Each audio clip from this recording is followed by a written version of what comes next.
और संपत्ति के हम साधु मनमौजी हैं, कोई अगर दे जाए तो कोई बुराई नहीं हमें। दोस्तों, बड़े बड़े कस्बों से लेकर छोटे छोटे गांवों तक इस टाइम केवल एक ही इंसान चारों तरफ दिखाई दे रहा है, और वो है बागेश्वर धाम के धीरेन्द्र कृष्ण शास्त्री, जिन्हें लोग बागेश्वर धाम सरकार के नाम से भी जानते हैं। वैसे तो आपने इनके बारे में कई सारी बातें सुनी होंगी, इनसे जुड़ी बहुत सी चीजें देखी होंगी, लेकिन क्या आपको मालूम है कि हमारे बागेश्वर बाबा कितने अमीर हैं, इनके पास कितनी संपत्ति है और ये क्या क्या करते हैं? प्रवचन देने के अलावा भी इनके पास कोई काम है या फिर इनका जीवन केवल भक्ति को ही समर्पित है? तो आइए जानते हैं कि हमारे बागेश्वर बाबा की पर्सनल लाइफ कैसी है। दोस्तों, मध्य प्रदेश के छतरपुर जिले में एक बहुत ही नामचीन धाम है जिसका नाम है बागेश्वर धाम, जिसके बारे में आप सब भली भांति जानते होंगे। और इस धाम के प्रमुख कथावाचक हैं धीरेन्द्र शास्त्री। इन्हें मानने वाले लोग पूरे देश से बागेश्वर धाम आते हैं और इनकी कथाओं को सुनने के साथ साथ इनके चमत्कार भी देखते हैं।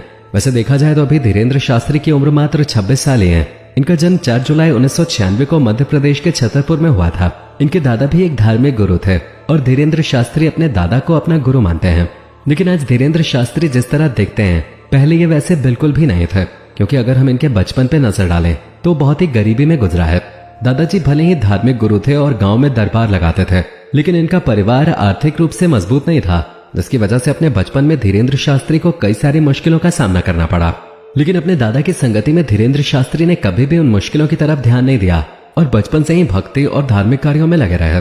जहां मात्र 12 साल की उम्र में धीरेन्द्र शास्त्री ने बालाजी भगवान यानी कि हनुमान जी की साधना करनी शुरू कर दी। और आज ये हाल है कि धीरेन्द्र शास्त्री खुद को हनुमान जी को सबसे बड़ा भक्त कहते हैं और उन्हीं की कृपा से उनके पास ऐसी शक्तियां हैं जिनकी बदौलत ये लोगों के मन की बात को समझ जाते हैं और उनकी परेशानियों का हल भी बताते हैं। यही वजह है कि धीरेन्द्र शास्त्री आज पूरे भारत में बहुत ही जाने माने कथावाचक हैं और बाबा के तौर पे जाने जाते हैं। भारत के कोने कोने से लोग सिर्फ इनके दर्शन के लिए आते हैं और जो इनके दरबार तक नहीं पहुंच पाते वो दिन रात इनके प्रवचन सुनते हैं और इनके सुर में सुर मिलाते हैं। आज के समय में लोग बागेश्वर धाम सरकार की भक्ति में इतना डूब गए हैं कि इनकी एक झलक मात्र देखने के लिए लोग बेताब रहते हैं। इनके धाम पर हर दिन हजारों लोग आते हैं और हफ्ते में 2 दिन मंगलवार और शनिवार को भीड़ और भी ज्यादा बढ़ जाती है।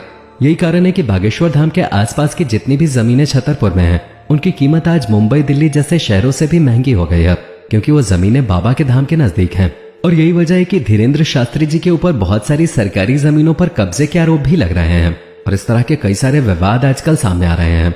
यहाँ तक कि धाम में आने वाले लोगों की संख्या इतनी ज्यादा हो गई है कि 1 से 1.5 लाख रुपए दुकानों का किराया पहुंच गया है।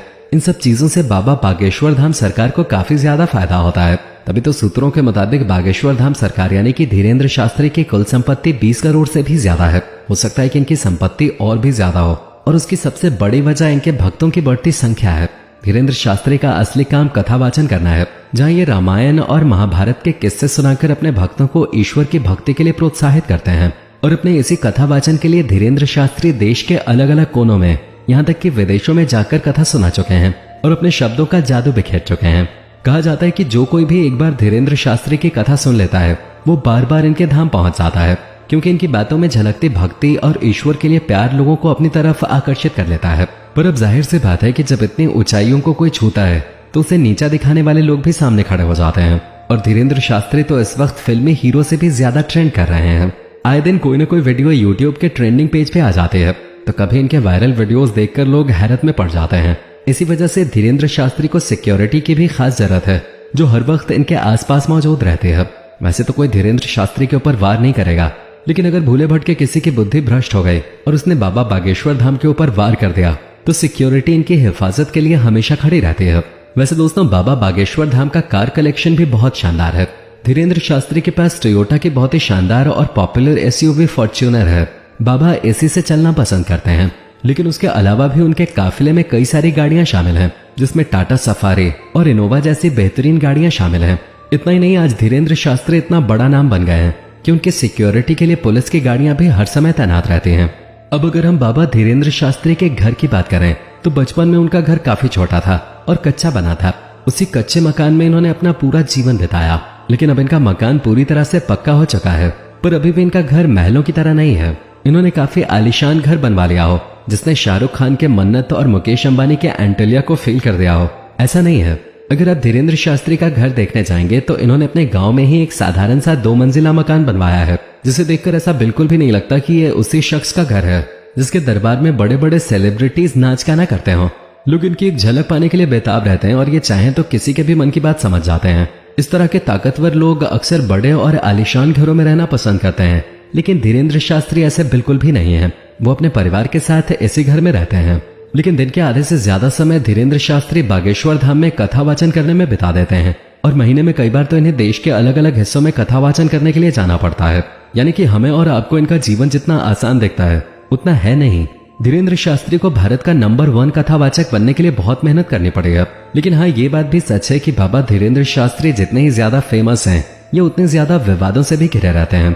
वैसे तो गैर हिंदू अक्सर इनके खिलाफ लोगों को गुमराह करने के मुकदमे दर्ज करवाते रहते हैं और बागेश्वर धाम के आसपास की जमीन को कब्जा करने के भी आरोप धीरेन्द्र शास्त्री पे काफी लंबे समय से लग रहे हैं, जिसके तहत ये कहा जा रहा है कि बाबा बागेश्वर धाम सरकार ने अपने धाम के पास की सारी जमीनों पे कब्जा कर रखा है। कई सारी दुकानें किराए पे उठाई हैं, जिनका ये लाखों में किराया लेते हैं। और हद तो तब हो जाती है जब दूसरे धर्मगुरु धीरेन्द्र शास्त्री के ऊपर पाखंड फैलाने का आरोप लगाते हैं। लोगों का कहना है कि धीरेन्द्र शास्त्री को किसी का भी मन पढ़ना नहीं आता है। वो लोगों के बीच से अपने ही बैठे हुए लोगों को स्टेज पे बुलाते हैं ताकि धीरेन्द्र शास्त्री कागज पे जो कुछ भी ख्वाहिशें लिख रहे हो लोग उसमें हाँ में हाँ मिलाते जाएं, जिससे भक्तों को लगे कि अरे धीरेन्द्र शास्त्री तो वाकई में लोगों का मन पढ़ लेते हैं। अब इस तरह के आरोपों के बारे में हम क्या ही बोलें, क्योंकि धीरेन्द्र शास्त्री कई बार मीडिया का पर्दाफाश कर चुके हैं, वो भी कई लोगों के सामने, क्योंकि वो भी सेम इसी तरह के विचार रखते थे कि धीरेन्द्र शास्त्री लोगों को बेवकूफ बना रहे हैं। धीरेन्द्र शास्त्री जितना विवादों में घिरे रहे उतने ही पॉपुलर होते चले गए। कई सारे बड़े बड़े नेता और अभिनेता धीरेन्द्र शास्त्री के पास इनसे मिलने के लिए आते रहते हैं, चाहे वो मध्य प्रदेश में कांग्रेस पार्टी के नेता हो या बीजेपी के नेता। यहाँ तक कि धीरेन्द्र शास्त्री के पास बड़े और आला अधिकारी भी आते रहते हैं।